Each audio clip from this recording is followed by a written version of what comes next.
I'm Cosimo Orban, and we're here at the Singularity Summit in Seville, and I'm here talking to Nigel Ackland, a man with a rather remarkable arm and a great story to tell to everyone.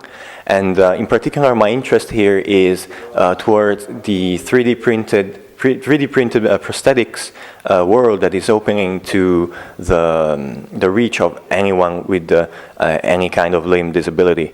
So have you ever had the chance to experiment with 3D printed prosthetics and how they may be and work differently than traditionally manufactured ones? Personally, operating them, no. I've seen them, and I've spoken to the people that are making them and producing them.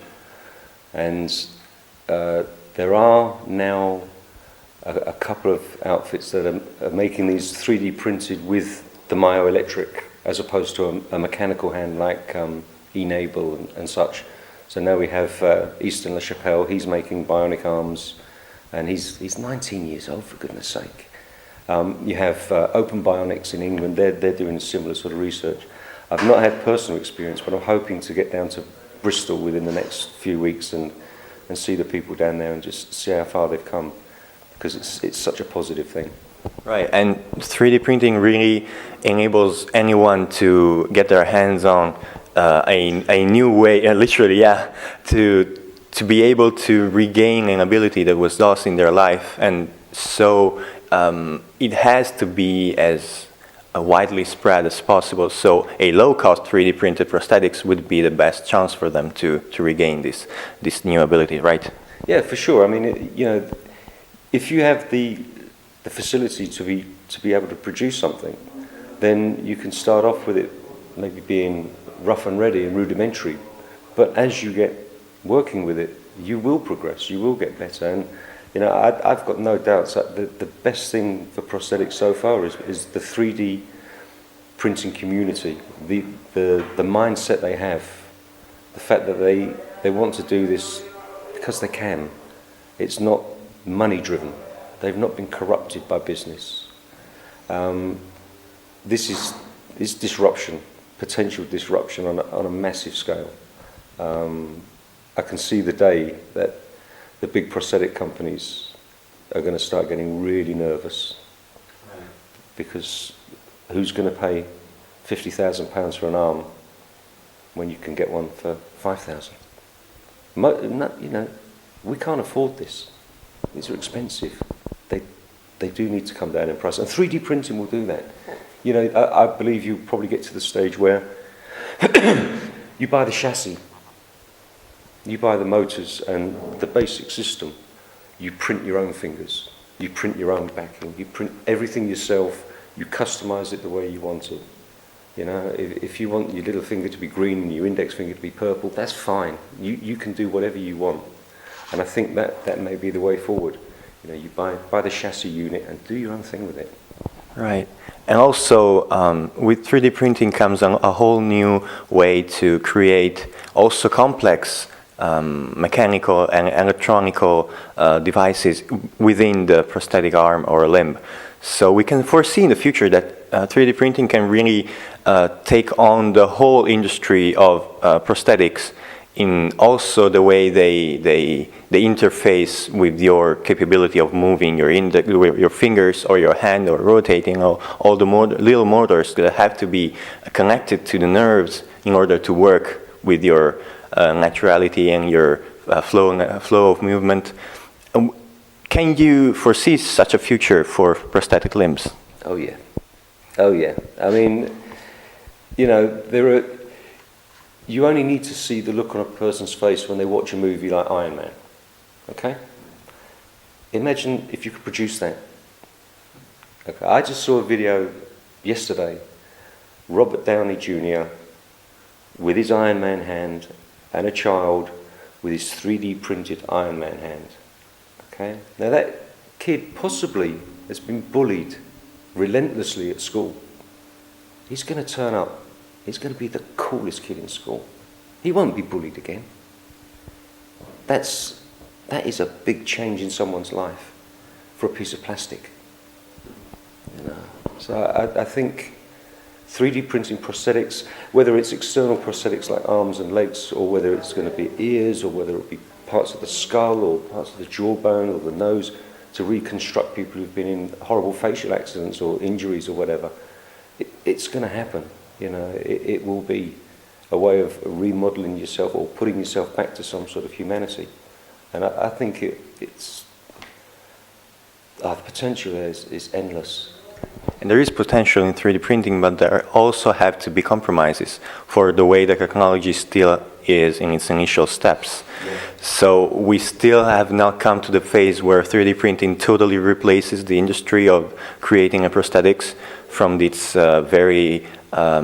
still very affordable and efficient way of creating in the traditionally manufactured way. So in Africa, for example, where kids and normal people cannot afford to buy a prosthetic limb for their accident or hard way of life, their 3D printed or even not 3D printed, very easygoing limb and prosthetic is still not as advanced as your arm, I could say. But there again, you know, to produce the limb is one thing. If you were to take this down to Africa and hand out 1,000 in Africa tomorrow, in the poor areas, the day after tomorrow, you could go and pick those 1,000 back up because they would have run out of electricity. It's no good having this if you haven't got electric. Put a solar panel on it. You've got the technology. Why are you using new technology to make a 3D printed hand? You use new technology to make it solar powered. Then the third world, anyone who's got instant access to electricity can enjoy the benefits of a prosthetic like this. If you can't afford to pay your electricity bill, it's a stick. You know, it's a posh stick, but it's a stick. So that would, for me, be a much more useful item to be working on with prosthetics than, you know, personally, haptics, I don't need them personally. Other people do.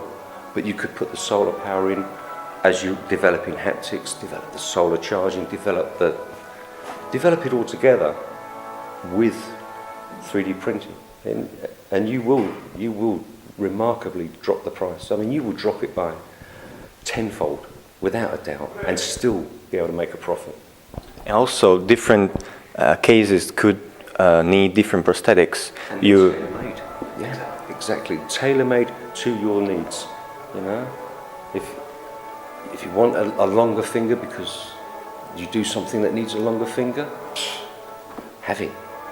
You know? I remember once I saw a picture of a child wearing prosthetic legs, and beside the child were different heights of legs for the different ages of his life. So he had to custom build every height of the leg in order to make his life easier when he grows higher and higher and bigger every year. So I could see 3D printing really, besides customizing the color of the finger, as you mentioned, creating a customization that goes much more personally than that. Yeah, well, you know, with legs, you said about the different sizes in legs. You're right. I mean, this is what I believe the health system at home, this is why they seem to be reluctant to supply anything high-tech to children. One is because they don't tend to be robust enough. And secondly, children need replacing every time. They need the hands need to be bigger. And that seems to be holding it back. But realistically, if you've got a family of 4, have you never heard of hand-me-downs? You know, if you get to 8 years old and you've outgrown your hand, give it back so a 4-year-old can have it. And then someone who's 16 can give you theirs. And this way, you reutilise the stuff, you reuse it. You don't just hand it out and say, write it off. That keeps the cost down, keeps the budget down, makes it more affordable, perhaps more acceptable. It's just figuring out sensibly how you can get something that at the moment costs an awful lot of money to thousands and thousands and millions of people at a much lower cost. I mean, realistically, this could cost €1. Yeah? €1. People say, what are you talking about? There are 80,000 people in Seville. If every person in Seville put €1 into a bucket, 3 people in Seville could have something like this by the end of the week. If you walked down the street and saw somebody in Seville wearing one of these that you paid €1 for, and you saw the smile on their face, you could say, I did that.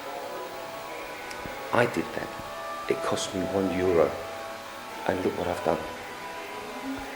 It really all comes down to the human morals of how you can positively impact the life of others. Exactly. And if you saw someone in the street who was dying of thirst, you'd give them a drink. You would. You'd give them a drink. €1, less than a cup of coffee. It's a mindset. Not only that, the positive aspect is if you can get somebody who's maybe lost an arm, and you can replace it very, very quickly in a way that makes the amputee feel human again, and the people around them accept it, there's a good chance that person's going to go back to work and pay their taxes and pay their insurance and contribute to society and be part of everything, rather than being on the fringes of society and being dependent on help. For €1? I think everyone would do it for €1, or even a little bit more, right? So I really hope you all the best, and your great story has touched my life and the life of many others, and I hope your story becomes the story of many other amputees. Me too. It'd be really nice for somebody else to really start off in a new and different life and get to see what's around, you know. Thank you so much, Nigel, for your time. And this is Cosimo Orban for 3D Printing Tech.